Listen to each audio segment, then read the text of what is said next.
আসসালামু আলাইকুম প্রিয় দর্শক, আপনারা দেখছেন একটি বেগুন ক্ষেত।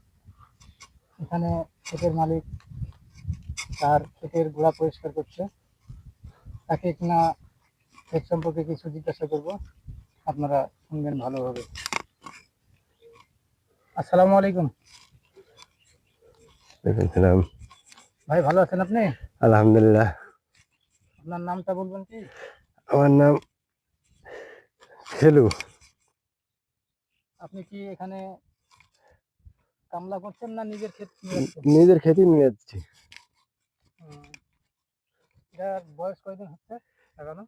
এই মাস দেড়েক। এখানে আপনি কি কি ব্যবহার করেছেন?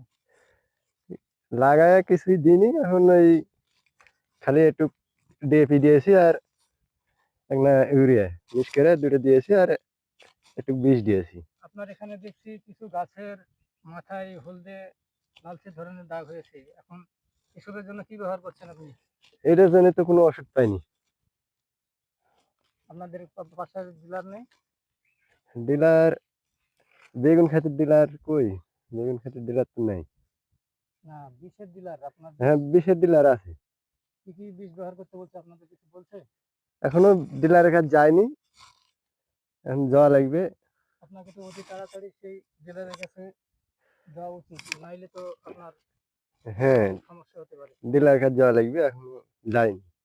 এখন যায় বিষ টিষ কি দিয়াই নিয়ে এসে ব্যবহার করা লাগবে। প্রিয় দর্শক, এখন আপনারা দেখতে পাবেন গাছের কিছু হলদেতে দাগ। এই দাগ মারার জন্য কি কি ব্যবহার করতে হবে আপনারা কমেন্টে জানাবেন। আর এই দাগ মারার বিষ তো পাওয়া যাচ্ছে না, এই দাগের কোনো বিষ নাই। ডিলারেরা কি বলছে বলতে পারবেন না?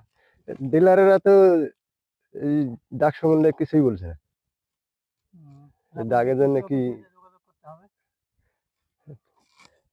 কৃষি অফিসে যায়নি, যায় যদি বুদ্ধি সুদ্ধি দেয়।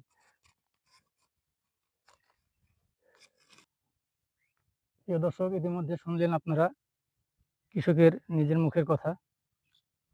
এখন বর্তমানে এর সমাধান কোথাও কিভাবে পাওয়া যাবে আমরা কিছু বুঝতে পারছি না। আপনারা যদি কিছু সমাধান পেয়ে থাকেন তাহলে কমেন্টে জানাবেন।